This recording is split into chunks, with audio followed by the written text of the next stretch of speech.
Sobat Saka, kembali lagi bersama saya Ananda Agustina di podcast Suara Wibana Widya Bakti Nagara Jayalas Mansaka. Baik, pada episode kali ini saya kedatangan tamu yang sangat istimewa, yaitu Bapak Supriyanto SHMH, anggota KPU Kabupaten Pati, Divisi Teknis Penyelenggaraan. Selamat siang Pak Supriyanto. Selamat siang Mbak Anda, selamat siang Sobat Saka. Nah, karena Pak Supriyanto ini merupakan anggota KPU Kabupaten Pati, saya mau tanya dong Pak, apa sih Pak garis besar dan tugas pokok KPU Pati? Iya, KPU ini kan kepanjangan dari Komisi Pemilihan Umum. Nah, Komisi Pemilihan Umum ini bertugas untuk penyelenggaraan pemilu di Indonesia. Nah, Komisi Pemilihan Umum ini secara Undang-Undang Dasar diatur di Undang-Undang Dasar ya, di pasal 22E ya. Kemudian yang bersifat nasional, tetap nasional dan mandiri itu kemudian disusun dalam sebuah kelembagaan yang bersifat hierarki gitu ya. Ada KPU di tingkat pusat ya, nama KPU RI, kemudian ada KPU provinsi yang bertugas untuk wilayah provinsi, ada juga yang KPU kabupaten kota ya.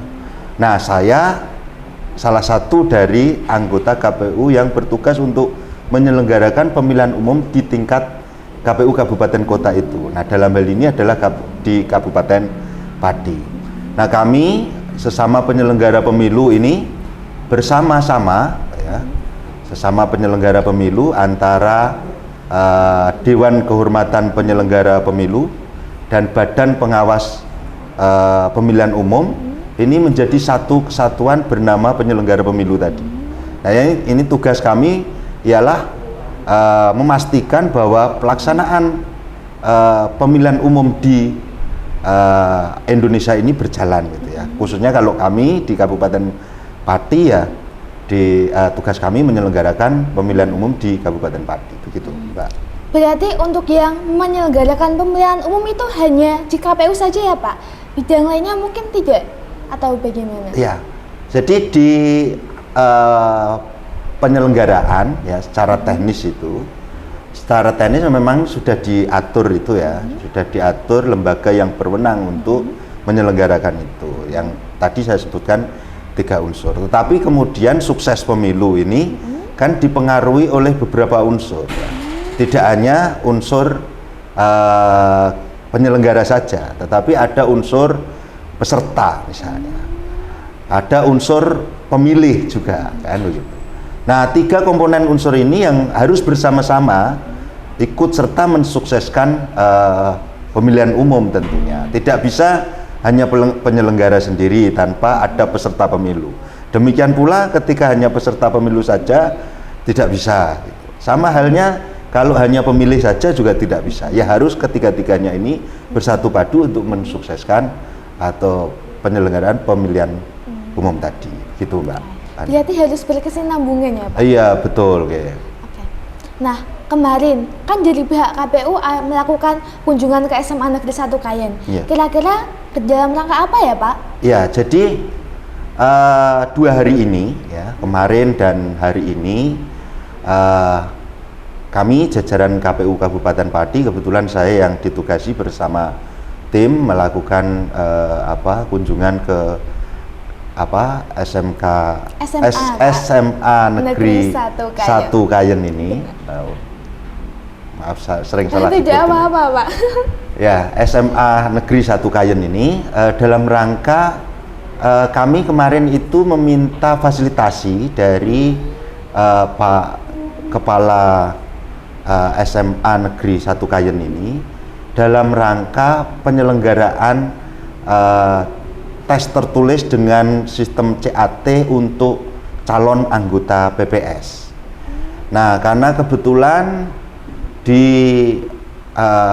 Kecamatan Kayen ini ada SMA Negeri 1 yang memiliki lab komputer dengan begitu banyak perangkat yang tersedia. Kami meminta fasilitasi dari Pak Kepala Sekolah untuk ikut menyelenggarakan tes tertulis dengan sistem CAT itu di SMA Negeri 1 Kayon. Dan kebetulan 2 hari terakhir ini, yaitu kemarin dan hari ini, itu kita sudah laksanakan itu, dan alhamdulillah proses berjalan lancar. Di hari kedua ini, di hari ini sesi terakhir tadi selesai pas pukul 1 siang tadi. Alhamdulillah. Kalau boleh tahu, PPS itu artinya apa sih, Pak? Ya, PPS itu adalah panitia pemungutan suara. Dia salah satu jajaran penyelenggara pemilu yang tugasnya mengurusi penyelenggaraan di tingkat desa. Ini salah satu jajaran KPU ya. Jadi tadi yang saya sebutkan ada 3 badan penyelenggara pemilu ya, atau lembaga penyelenggara pemilu, yakni jajaran KPU, ada jajaran Bawaslu, ada jajaran DKPP tadi. Nah, di jajaran KPU itu tadi yang saya sebutkan, dari KPU RI, KPU Kabupaten, KPU Provinsi, KPU Kabupaten Kota. Kemudian kami juga dibantu badan-badan ad hoc. Seperti di tingkat kecamatan itu ada namanya PPK. Nah, kemudian di tingkat desa itu ada namanya PPS. Ya. Nanti di tingkat TPS itu ada lagi namanya KPPS. Kelompok Penyelenggara Pemungutan Suara, KPPS. Ya, ini mereka bekerjanya nanti menjelang pemungutan suara. Tetapi kalau PPS ini mereka juga terlibat di dalam beberapa tahapan yang kemudian proses rekrutmennya sudah dimulai sejak saat ini, sejak kemarin, dan ini sudah masuk di tahap seleksi tertulis, nanti dilanjutkan ke seleksi wawancara dan lain sebagainya, begitu Mbak. Jadi tahapnya masih cukup panjang ya Pak? Iya betul. Okay. Nah, siswa kelas 11 dan 12 di tahun 2024 nanti kan kemungkinan akan menjadi akan mengikuti pemilu. Iya. Mungkin ada saran dan harapan dari Bapak kepada teman-teman? Iya, tentu Mbak. Tidak hanya kepada pemilih pemula ya, kami juga berharap karena mungkin juga di luar sasaran pemilih pemula, podcast ini juga mungkin disaksikan oleh banyak pihak, tidak hanya pemilih pemula. Kami berharap seluruh pemilih ya, di Kabupaten Pati khususnya itu ikut terlibat dalam segala tahapan penyelenggaraan pemilu. Dengan terlibat dan berpartisipasi, maka pemilu di Kabupaten Pati ini bisa kita katakan sukses, gitu ya. Tetapi tanpa keterlibatan itu ya sulit kita mewujudkan kesuksesan itu, kan begitu. Nah, contohnya begini, kami ingin memastikan, ini kan baru tahapan awal penyelenggaraan pemilu. Contohnya kita sedang melaksanakan barusan kemarin selesai tahapan pendaftaran partai politik peserta pemilu. Nah, di sana kan ada banyak tuh syarat-syarat yang diatur untuk menjadi peserta pemilu partai politik itu. Salah satunya misalnya dia harus memiliki anggota 1.000 atau 1/1000 dari jumlah penduduk di masing-masing kabupaten yang didaftarkan tadi. Nah, ketika kemudian partai politik itu mendaftarkan anggota-anggotanya itu, kami juga berharap ada partisipasi dari publik ini, dari masyarakat, dari pemilih. Kalau kemudian yang bersangkutan itu merasa bukan sebagai anggota partai politik, tapi ternyata didaftarkan oleh partai politik, maka yang bersangkutan bisa mengecek NIK-nya, ya, NIK, nomor induk kependudukan tadi, di portal yang disediakan oleh KPU. Nah, manakala yang bersangkutan merasa bukan sebagai anggota partai politik, yang bersangkutan bisa memberikan tanggapan masukan masyarakat. Nah, ini sudah berlalu ya, sudah lewat. Yang peserta pemilu partai politik ini sudah ditetapkan ada 18 secara nasional. Tapi sekarang juga masih ada pendaftaran peserta pemilu lainnya, yakni calon perseorangan anggota DPD. Itu juga ada syaratnya. Seperti di Jawa Tengah ini yang penduduknya lebih dari 15 juta, di undang-undang itu diatur, dia harus untuk menjadi calon itu dia harus memiliki dukungan pemilih minimal 5.000. Nah, ketika memiliki itu kan dibuktikan dengan berbagai administrasi, termasuk surat dukungan, bukti KTP. Nah, kalau yang pemilih ini tidak ikut berpartisipasi, ngecek namanya, misalnya, saya masuk enggak sebagai daftar pendukung dari calon ini. Nah, kalau kemudian yang bersangkutan ini memang merasa pendukung, ya silakan dicek, oh ya saya sudah masuk menjadi calon si A, B, C, dan D misalnya. Atau kalau kemudian yang bersangkutan merasa saya bukan sebagai pendukung, tapi kok ini nama saya tercantum, itu ada ruang kesempatan untuk memberikan tanggapan masukan masyarakat. Contohnya semacam itu. Nah, tentu dalam konteks pemilih pemula ini, ya, yang harapan kita ada di sana, tentu kita meminta seluruh pemilih, termasuk pemilih pemula tadi, untuk ikut berpartisipasi di dalam proses-proses pemilu ini. Nah, partisipasi itu jangan disempit artikan ya hanya dengan menggunakan hak pilihnya di hari pemungutan suara, itu juga bentuk partisipasi, tapi itu dalam arti sempit. Ya, partisipasi yang kita maksud itu melibatkan keterlibatan masyarakat tadi atau pemilih tadi dari sejak awal tahapan itu dimulai, seperti tadi proses-proses yang memberikan tanggapan masukan masyarakat kepada penyelenggara ya, terhadap pemenuhan syarat partai politik sebagai peserta pemilu, terhadap pemenuhan syarat calon anggota DPD misalnya, itu juga proses partisipasi. Atau yang hari ini kita kemudian kerjasamakan dengan SMA Negeri 1 Kayen ini misalnya, ikut terlibat di dalam penyelenggara misalnya. Nah, ini kan juga bentuk partisipasi masyarakat atau partisipasi pemilih. Nah, semacam itu yang kita harapkan dari masyarakat. Nanti sebentar lagi akan ada pendaftaran pemilih.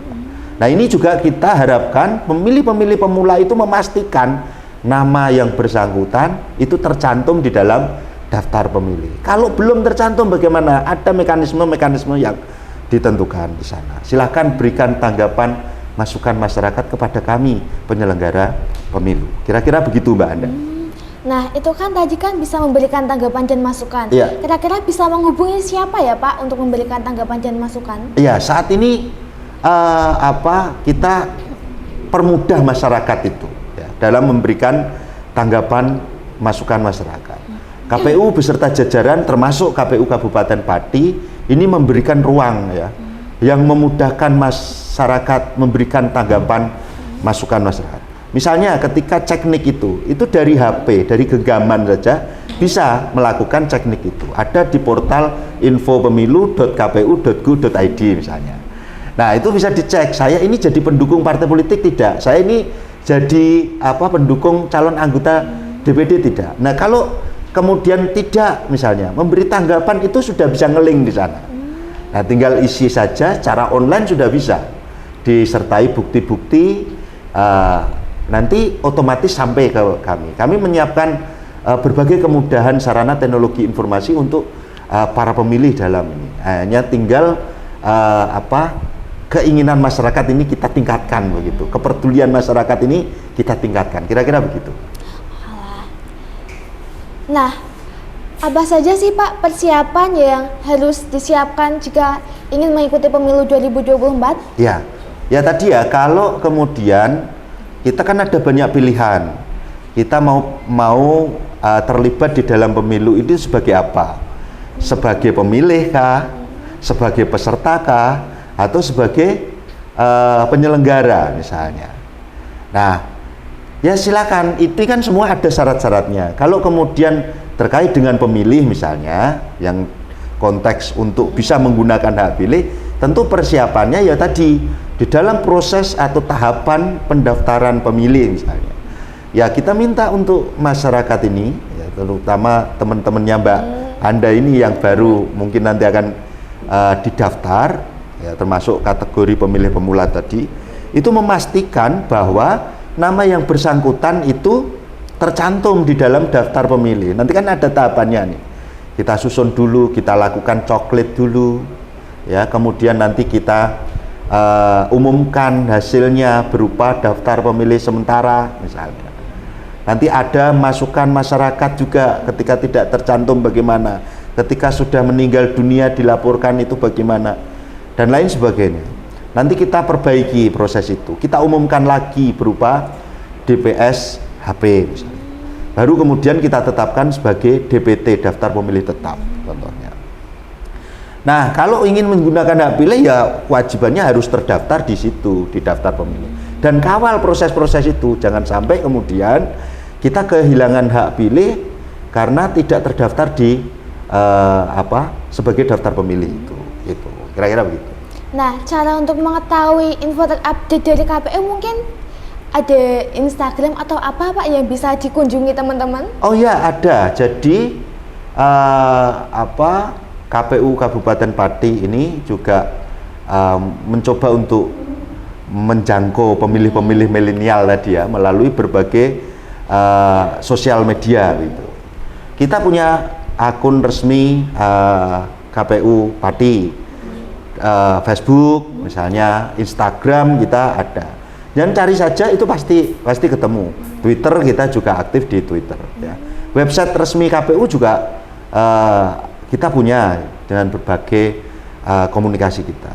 Nanti produk-produk hukum kami juga punya namanya JDIH gitu, misalnya. Nah, jadi kita berupaya lah untuk memberikan kemudahan bagi masyarakat di Kabupaten Pati khususnya untuk bisa mengakses berbagai informasi terkait pemilu ini. Nah, di searching aja KPU Pati gitu di Facebook ya, itu pasti akan ketemu. Demikian pula ketika di searching KPU Pati untuk Instagramnya itu juga pasti ketemu lah. Nanti KPU Kabupaten Pati itu insya Allah ketemu. Nanti akan atau nanti buka websitenya KPU secara resmi, di sana tertera lengkap alamat masing-masing sosial media itu. Gitu. Nah, Sobat Saka, bagi teman-teman yang ingin tahu informasi terkini terkait KPU, teman-teman bisa cek di Facebook, Instagram, maupun Twitter KPU Pati ya. Jangan lupa Sobat Saka. Oh ya Pak, jika nanti di tahun 2024 pemilih pemula belum memiliki KTP, apakah mereka masih boleh menyoblos atau mungkin apa yang harus mereka lakukan Pak? Iya. Jadi syarat untuk menjadi pemilih itu kan sinkron dengan syarat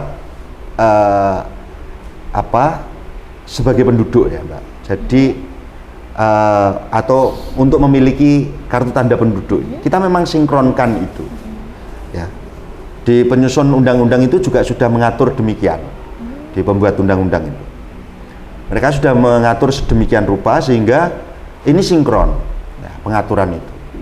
Jadi syarat pemilih itu untuk bisa menggunakan hak pilihnya, untuk bisa memilih maksud kami, itu minimal kan diatur berusia 17 tahun atau yang sudah pernah menikah. Nah, ini dibuktikan dengan apa? Dibuktikan dengan KTP tadi. Nah, untuk memperoleh KTP kan sama syaratnya, minimal 17 tahun tadi, atau sudah pernah menikah tadi, sama sinkron. Maka kemudian menjawab persoalan di pemilu terakhir sebelumnya. Ketika ternyata proses-proses itu sudah dilalui, ya tadi yang untuk bisa memilih itu prinsipnya kan harus terdaftar di dalam daftar pemilih ya. Nah kemudian ketika yang bersangkutan itu belum terdaftar, ternyata diberi waktu untuk memberikan tanggapan masukan masyarakat, itu tidak terlalu peduli itu, tidak memberikan tanggapan sampai baru menjelang hari pemungutan suara mereka baru tahu, oh saya ini tidak punya hak pilih, tidak terdaftar sebagai pemilih ternyata. Nah maka kemudian waktu itu ada putusan MK ya, yang kemudian ketika tidak terdaftar sebagai pemilih tetapi yang bersangkutan ini memiliki KTP, maka di pemilu sebelumnya itu boleh menggunakan hak pilih. Jadi ketika itu kita bicara pemilu sebelumnya ya, kita bicara pemilu 2019 yang lalu, ketika kesempatan itu sudah diberikan oleh penyelenggara, daftar pemilih sementara diumumkan, masyarakat tidak juga merespon ya. Kemudian di hasil perbaikan DPS, daftar pemilih sementara hasil perbaikan tadi diumumkan lagi, juga tidak ada respon sampai ditetapkan di DPT tadi. Ya, kemudian baru menjelang pemungutan suara dia baru ngeh, misalnya, loh, saya kok tidak masuk daftar pemilih ini.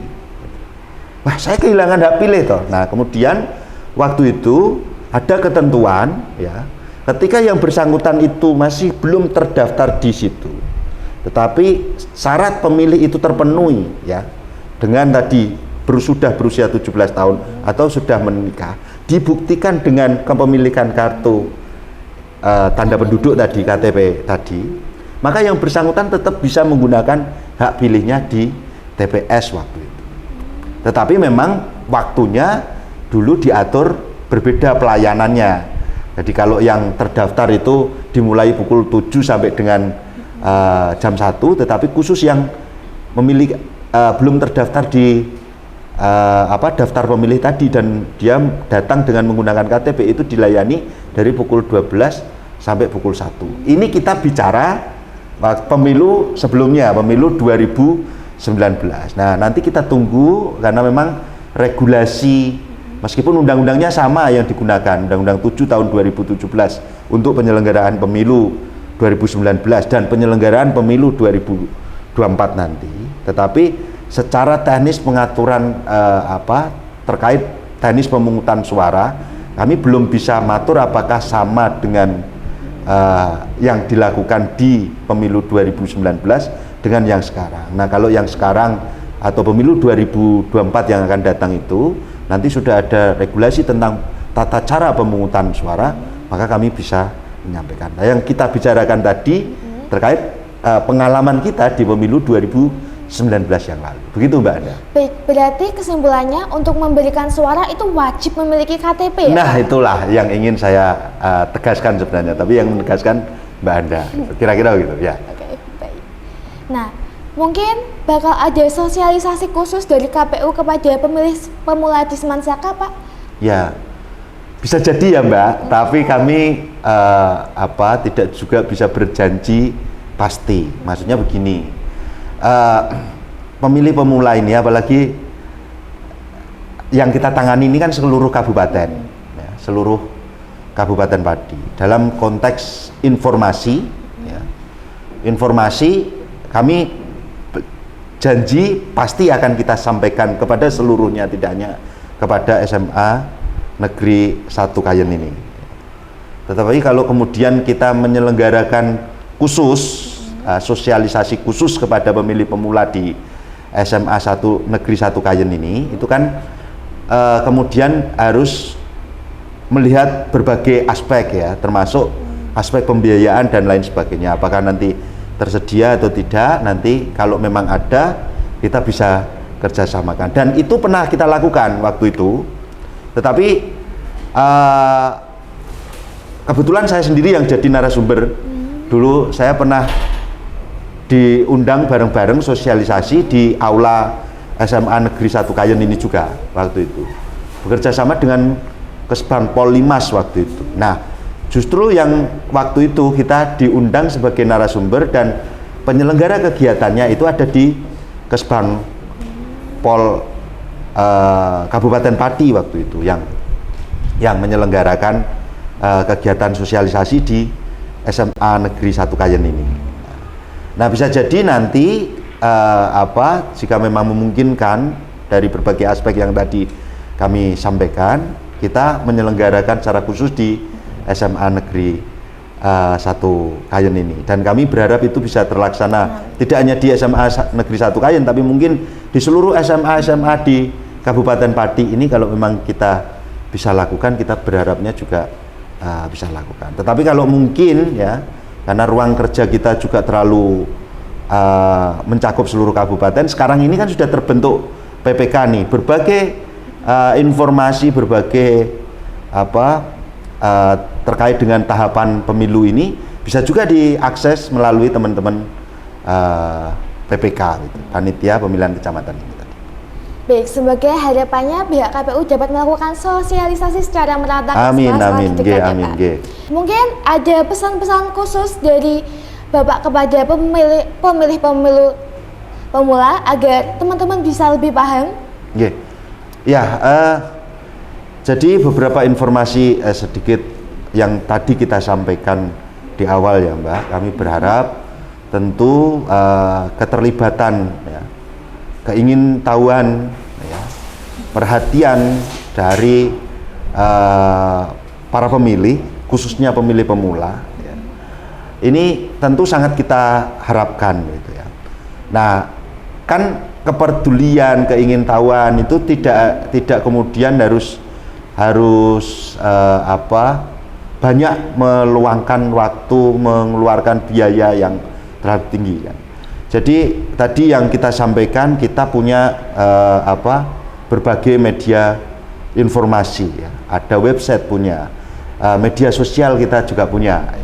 Ya ikuti saja perkembangan informasi-informasi yang di sana, setidaknya menambah wawasan pengetahuan kita tentang tahapan-tahapan yang sedang dilaksanakan oleh KPU Kabupaten Pati. Nah, ketika ada undangan keterlibatan partisipasi masyarakat, kami juga berharap pemilih pemula ini juga ikut terlibat di dalamnya. Misalnya tadi yang saya contohkan, ikut memberikan tanggapan masukan masyarakat ketika pada tahap pendaftaran partai politik peserta pemilu misalnya, atau pada masa calon perseorangan anggota DPD. Nah, misalnya begitu, atau nanti ketika tanggapan masyarakat di tahapan penyusunan daftar pemilih dan lain sebagainya.